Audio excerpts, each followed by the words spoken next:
Welcome back. You're listening to The Voice of Russia with me, Scott Craig. The thorny issue of immigration is never far from the surface of British politics. The Immigration Minister Damien Green said recently that people coming to live in the UK from outside the EU must, in his words, add to the quality of life in Britain. It comes as the government's Migration Advisory Committee appeared to cast doubt on the economic benefits of immigration, concluding that for every 100 migrants coming to the UK from outside the EU, there were 23 fewer jobs for British workers. But it's often an emotive debate in which the facts can be obscured by sensational headlines. So what are the economic realities underpinning immigration? And is the government's plan to cut net migration workable or even desirable? Is it even possible to have a reasoned debate about immigration policy in the UK?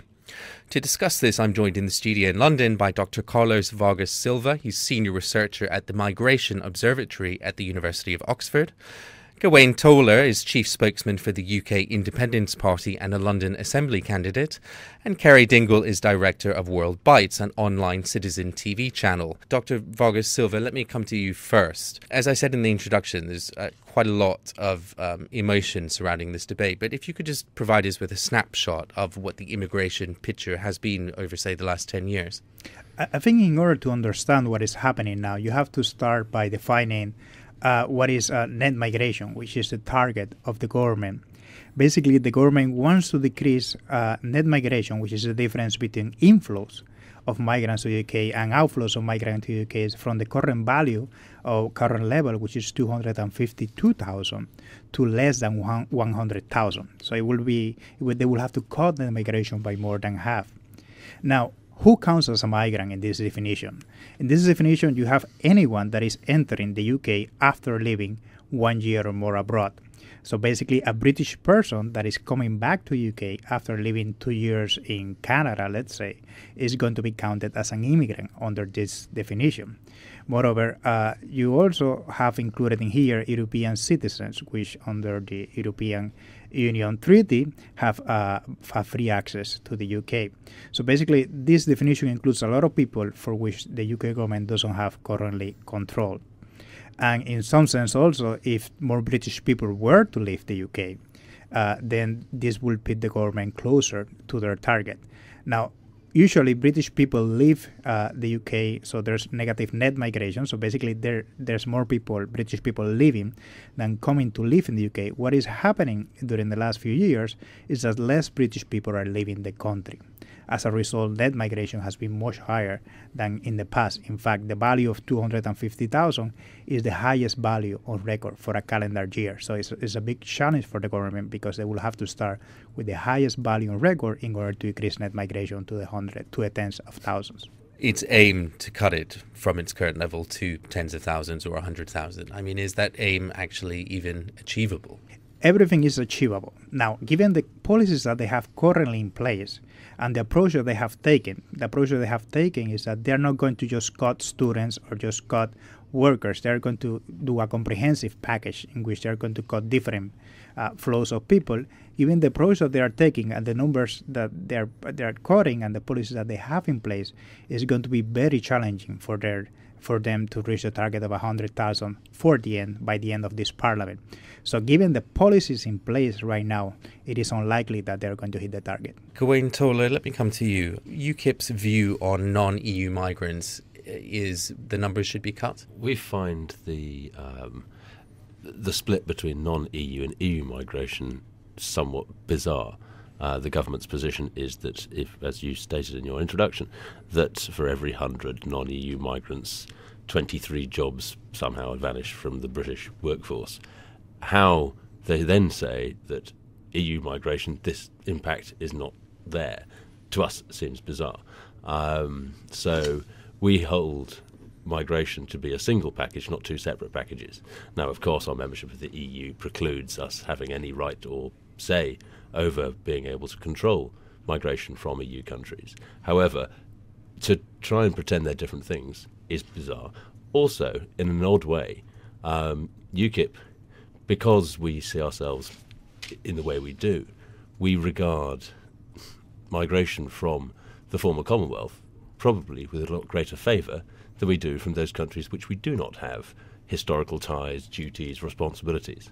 So we find that the rules governing migration vis-a-vis EU and non-EU somewhat discriminatory against those of colour. You're talking about white migration and non-white migration. So you would be in favour of just a blanket cut in the overall number if it were possible to do so? Yes, but as I say, we actually, possibly oddly, we favour non-EU migration over EU migration because of those ties that bind, those historical links and responsibilities. Do you accept that migrants who come to this country add very much to the economy, culture and society of the UK? Some do, but I wouldn't say we accept that as a blanket. No, not in any way. And I don't think that... I'd put it this way. Me, nice middle-class chap, migration has been a wonderful boon. Prices for services have dropped considerably.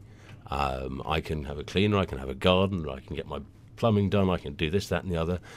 For the wealthy, migration is an unalloyed good thing. For the government, it's brought down inflation and things of this sort. Now, put yourself in the position of the British working class. It's an entirely different ballgame. They are driven out of their jobs, the wages that they get are reduced, the queues for housing is greater, the impact on services provided by councils is far worse. So those who make decisions, i.e. people like me, the middle class, it's wonderful. Those who have decisions made for them, it ain't so good. And they've been forgotten. How do you respond to critics of UKIP's policy who say that it's essentially tinged with racism? They're absurd. It is not tinged with racism. It is. That would suggest that it is a matter of colour. It is not a matter of colour. It is a matter of capacity. Ceri Dingle, in terms of the trends that we're looking at, what has your organisation been finding in terms of migration and the impact or contribution of migrants in this country? Well, with WorldBytes and our charity that set up WorldRight, we've always supported open borders, and I don't think that's an unrealistic outlook. It's very interesting, in fact, that at the moment, with all the banker bashing and bashing, rich people's pay and bonuses, and demanding, something be done about inequality, which is very trendy for politicians and the media and the middle class, in fact, the enforced political inequality that's faced by migrants is something that Britain is extremely good at. And it suggests to me that the obsession with inequality is about making us all make sacrifices given the way they treat non-EU migrants, which is to criminalise them, when, in fact, if you look historically and today at migration from anywhere in the world, it represents betterment. It represents striving for a better life, not accepting your fate. And I think that's a very inspiring thing. And far from working class people being xenophobic and racist or anything like that, I don't think they are. And I don't think UKIP is saying they are either. But I think we've seen a lot of establishment bashing of British working class people with the immigration issue. And I think there's plenty of working class people, and we meet them all of the time, who are actually very pro-migration and want us all to have a better life. And that would be a better message. Just to clarify something you said your organisation was in favour of open borders. Absolutely. By that you mean essentially anyone who wished to come to this country should be able to? Yeah, I think freedom of movement is absolutely fundamental, and it has been, a great thing historically in building the new world and, making us what we are. Gawain, you want us to comment? Theoretically, freedom of movement of people, absolute freedom of open borders is wonderful. But, as plenty of people brighter than I have pointed out, you can't have a welfare state and free movement of people simultaneously. And you're going to have to make a decision. That's politics for you. Unless you support growing the cake. And that's the problem. We haven't really got a pro-growth vision from any of our politicians. Everything is about austerity, have less, do less. And blaming numbers is also myopic. There's no relationship between poverty and population size or density, is there? There is. I dispute that quite strongly. I don't believe you can, as I said, I don't think you can have a welfare state, which is, after all, there to support those at the bottom of the pile who need the help, and open borders. Because if you have free migration from a country of GDP X to a country of GDP 3 times that, you are going to have a disbalance, and the people in the country where people are coming to, such in this case UK, are going to have to pay the balance. And that, in a time of rising taxes and a time of greater austerity, is problematic. Just a reminder, you're listening to The Voice of Russia with me, Scott Craig, and today I'm discussing the issue of immigration in the UK with my guests Carlos Vargas-Silva, Gawain Towler and Ceri Dingle. Gawain Towler, when you look at countries like the United States and Germany, or France even as examples, countries which have large immigrant populations, the US in particular, they have been very successful in transforming themselves into places where people can come from other countries in order to pursue a better life, entrepreneurialism, contributing to the economy and so on. Don't we want the UK to be able to do the same thing? I think historically you would say that Britain has. And I think the last time we saw it's a sort of almost pre-2004 EU enlargement and post. The last great migration to the UK was probably the Ugandan Asians in the mid-70s. 27,000 people, one could say, is probably the most successful group of migrants to this country in history. If one looks at the impact they've had on our society and the success they've made, and remember, they came with one bag of clothes after Amin kicked them out, there you have a very good example. But that was 27,000 people. You're getting that in a few months now, every few months. So, or 250,000 last year. So it's not like with like. I think in the case of America, yes, but it also has a very different attitude to the welfare state. For example, there is a love of entrepreneurship. There's no fear of failure, and therefore there's a greater desire for success. Whereas we have a fear of failure.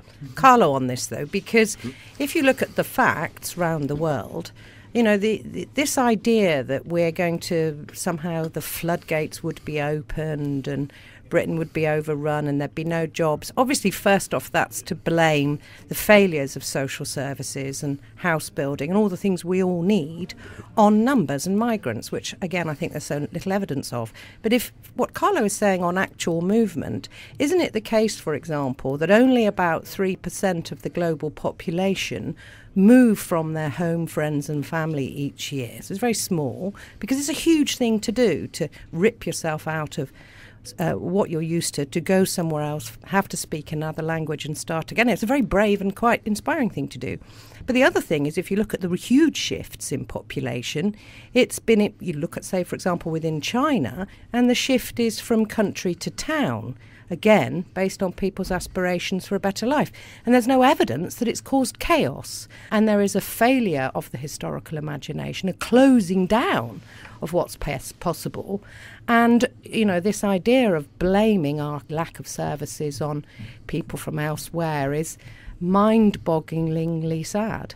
In fact, the 250,000 is about net migration.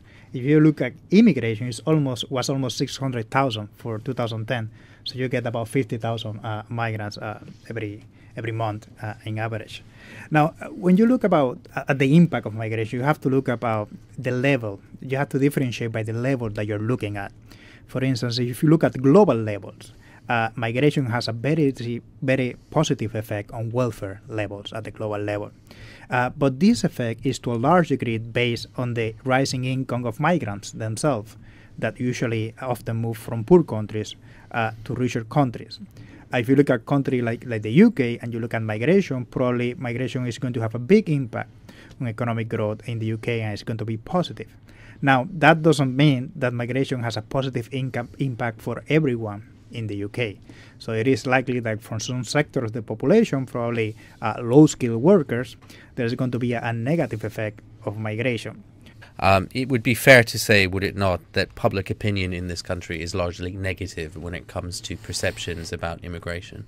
It's not only negative. It's one of the countries, when you compare across countries, usually the British public is more opposed to migration than the public in other similar countries in other countries. Now, the problem with these surveys is that they do not distinguish between types of migrants. Once you start distinguishing between types of migrants, you see that the public is really opposed to certain migrants. Like there is a very strong opposition against asylum seekers.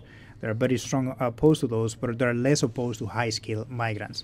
So it really depends on what type of migrant are you looking at. And that doesn't seem to be related to the economic situation in the country, because I suppose there's a natural temptation to say, look, as the economy worsens, attitudes towards immigrants and migrants also worsen. However, that doesn't really seem to be the case based on your